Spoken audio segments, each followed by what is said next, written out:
好久不见呐！你愿与老夫一同出征否？这家，我最擅长的。我乃哪吒三太子，出监了！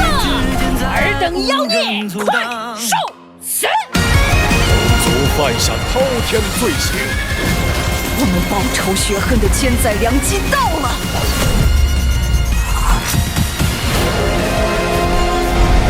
是魔是仙，我自己说了才算。不胜就是哪吒的。我活不活无所谓，我只有你死。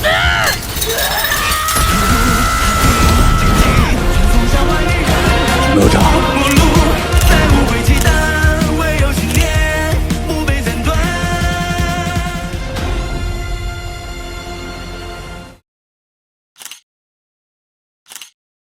Hi, Mellisa. Hi, I'm Ryan. And welcome to Operation Tomatometer. So today we're going to be reviewing Ne Zha 2. Before we begin, here's a basic summary of Ne Zha 2. So Ne Zha 2 is, if you don't know already, a sequel to Ne Zha 1 that came out in 2019.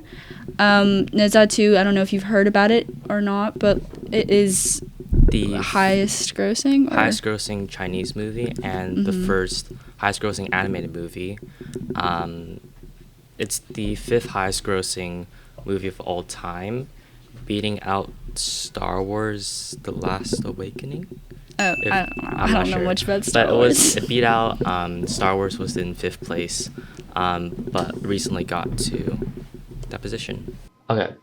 Ne Zha 2 was released in February of this year, and the main plot of it goes as the main character, Ne Zha, represents the demonic side, or kind of like the bad side of the movie, but still plays as the protagonist. And he goes on a journey with Bing, his sidekick, and he represents the angelic side, or the good side, but both of them play as a protagonist and are main characters of the movie. They go on this journey to help Bing restore his physical body that was destroyed in the first movie. And this movie explores themes of family, friendship, and is overall very heartwarming. But all you have to know right now is the main characters of Ne Zha and Bing. Yeah. So like just some background for Ne Zha 2. Not only for me was it super hard to watch it, I was trying to find theaters that screen Ne Zha 2, and almost all of them were sold out. Tangram and Flushing and Queens AMC's, they were all sold out, but luckily I was able to find one. But I think that part of the fact that it's so high grossing, I think what's really interesting to me, in America at least, it was mostly Chinese people and that were watching it, and Asian people that were watching it. Not many of my friends that aren't Asian knew about Ne Zha 2. Yeah, I was luckily able to see it in Fresh Metal's AMC, but it was really just the Asian community coming to watch it, and I feel it wasn't dubbed in English yet. It was Chinese and then English subtitles. So I think that's why a lot of people in America didn't really relate to it, because they didn't know the language, and there was a kind of language barrier, and they didn't really know the mythology or the background, or just they didn't watch the first one. But I think it's interesting because the sequel did so much better than the original. I think that's rare in a lot of scenes in movies nowadays, where the sequel rarely performs much better or even comes close to the first one. Yeah, but I mean, even comparing Ne Zha 1 to Ne Zha 2, the animation and the quality of which they filmed and animated everything, the use of color, especially in the film, with Ne Zha being red and what was his name? Bing. Yeah, Bing being blue, and the way that they clashed, and I just think the connection to a lot of Chinese stories is also it was really interesting, because it was something that my parents were really interested in watching. They're like, oh, like I learned about these stories. They're like, oh, like the paintbrush and stuff. Yeah. Like I definitely know about like these stories, and like I don't know, it was just really interesting to see how like they did this like modern take on it, or like was able to put those stories into like animation and stuff. It was like another iteration of it, and literally last night I was doing a bit of research, but I found that in the original mythology of Ne Zha and that kind of tale, the father of Ne Zha is, in those myths, it was much more strict and kind of that traditional sense of what you might expect. But in this movie, the father is not as much in that, so there was definitely some creative liberties. The father was much more understanding, and near the end it was much more caring and and also the director, Jiaozi, which means dumplings, or Wu Yang, I think I'm pronouncing that right, but he took a lot of inspiration from his family and incorporated that into the movie. But I wanted to dive into the colors a bit more. I loved the colors within that movie because it was red of Ne Zha, the blue of Ao Bing, and then the yellow was Wu Liang, which is the main antagonist, and also within the palace and kind of heaven. I really liked that combination because those are all primary colors, and then you see that kind of conflict. And also the color red it's traditional as like the good luck color, the good color, but in this movie it's a bit of a divide because yes, it's the good side but also the bad side. And I think the director and they played with the color red a lot, and I really liked that. The way they did that. Yeah, like just even adding on to your comment about like the palace, a lot of it was white, and I think even Ne Zha goes like, oh, like white, that's all I see in this palace. Yeah. And like in Chinese culture, white is not usually like a good color. It's associated with death, and that also like kind of like foreshadowed the like antagonists like true like calling like colors, I guess. Yeah. Because he actually turned out like we thought he was like some god, but he really is just like wanting not. to is greed and kind of wanting others' power. And I remember like specifically remembering some of the ending scenes. The sky was entirely like that almost dungy yellow, which I think you commonly see in like in Chinese movies in like war scenes where big conflicts, you see that sky, and I thought it was really well done, and it even made it more the red and blue and also the yellow and also the browns near the end with kind of like the wood of Wu Liang. I really liked the colors. I think it was really good choices. And also in like the cauldron in near the ending scenes, the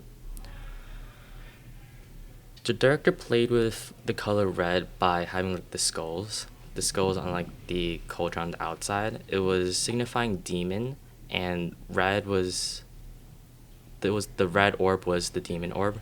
I'm jumping around a lot. But the color red in the cauldron was signifying like the true demon of like the most demonic form. It was like cooking everyone into like these pills for Wu Liang.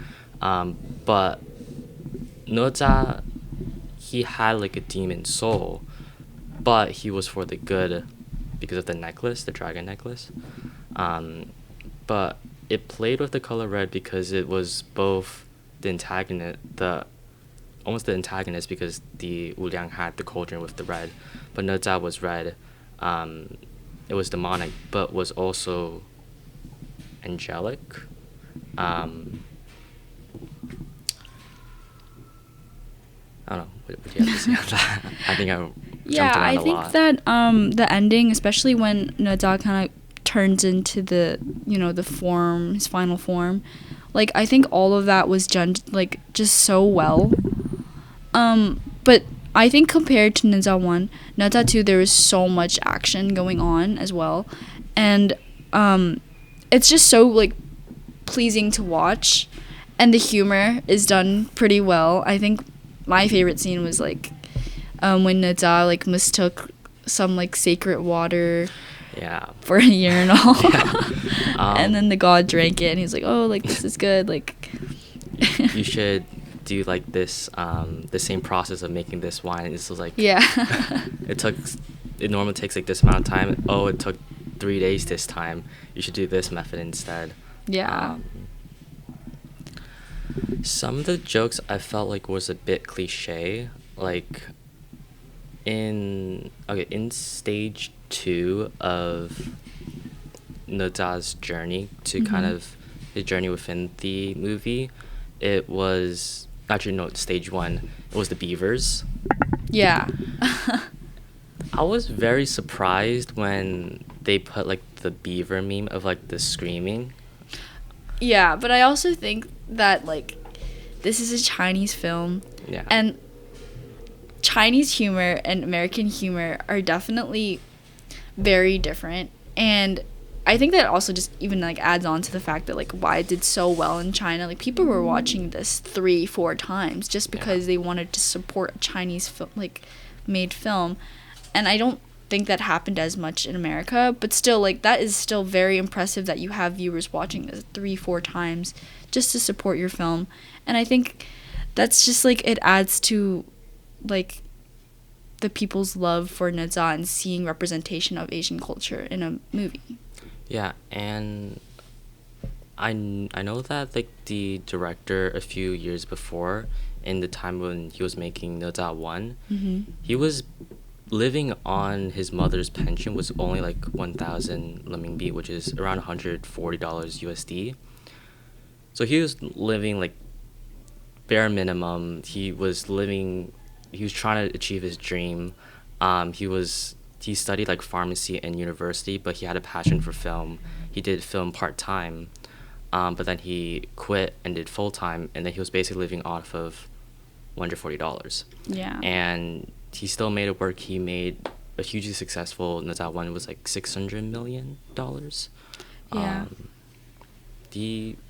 I think that's even adds to like the story of Ne Zha's story of kind of over maybe defining like the impossible, and he made a really good story. It's a good like rags to riches like story, and like Ne Zha 1, I did not know about it until Ne Zha 2 came out. I don't know if like did you? Yeah, I did not know. Yeah, so like all of a sudden like my parents were talking about Ne Zha 2 and they're like Ne Zha 2, Ne Zha 2. I was like, what is Ne Zha 2?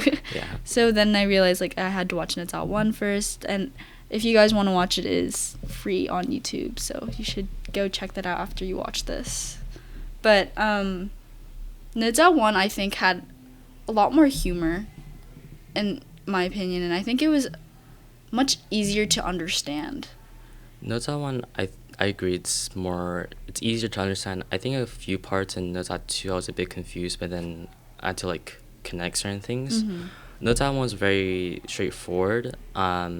I think definitely the humor was a bit less cliche in certain parts, but I enjoyed it.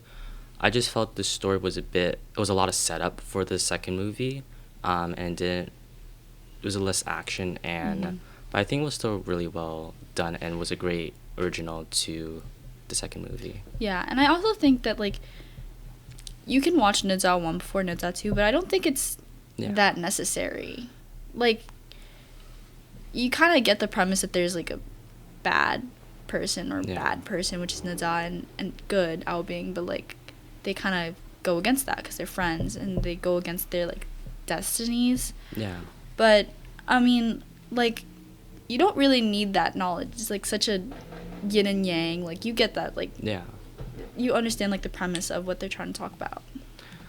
I think like in the beginning they did a really good summary of Ne Zha 1, and you don't really need to watch the first one to understand the premise, and to immediately dive into the second one. And I think the second one dived like right in with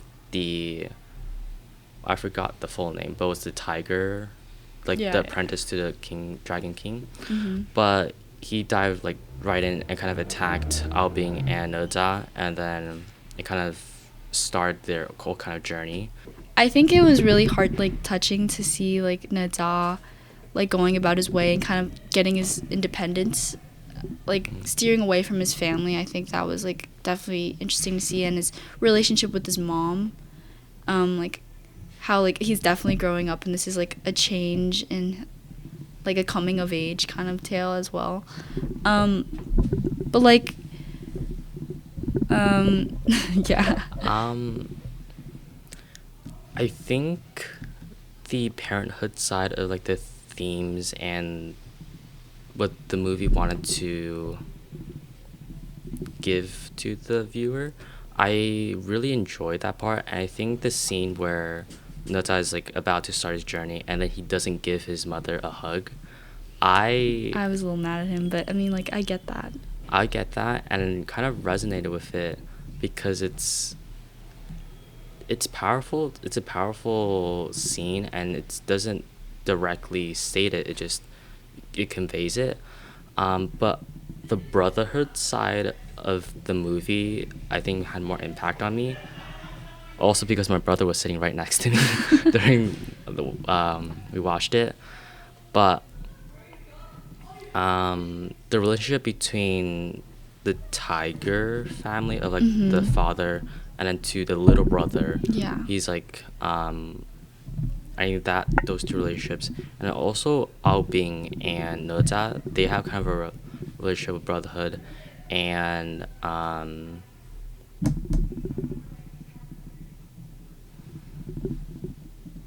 I think those main two, and also the kind of the evil dragons, their kind of relationship. But brotherhood stood out to me more, and I remember that part more. And also I cried only during those times. I don't think I consciously made the decision, but I kind of ranked movies based on how many times I cried. But I think it's also how. Good afternoon. Yeah, I don't think I consciously made that decision, but I think also ranked it based off how much emotion it conveyed and the messages it told. Yeah, and I remember in the theater when I was watching it, when Ne Zha's mom like died, it was quiet, and the entire movie theater, like everybody was just quiet, and I think I saw my dad crying a bit, but I mean it's really touching.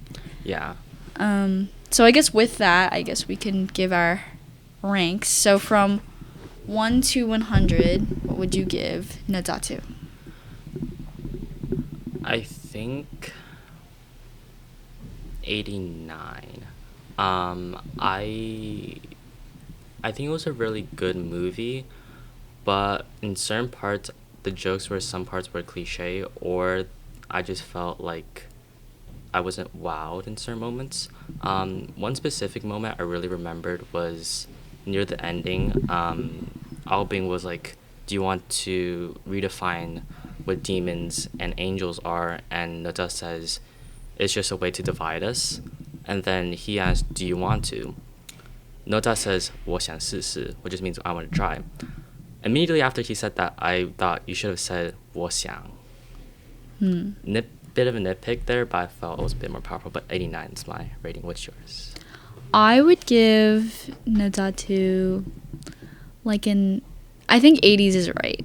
I think 80s is good. I'd say 86, maybe.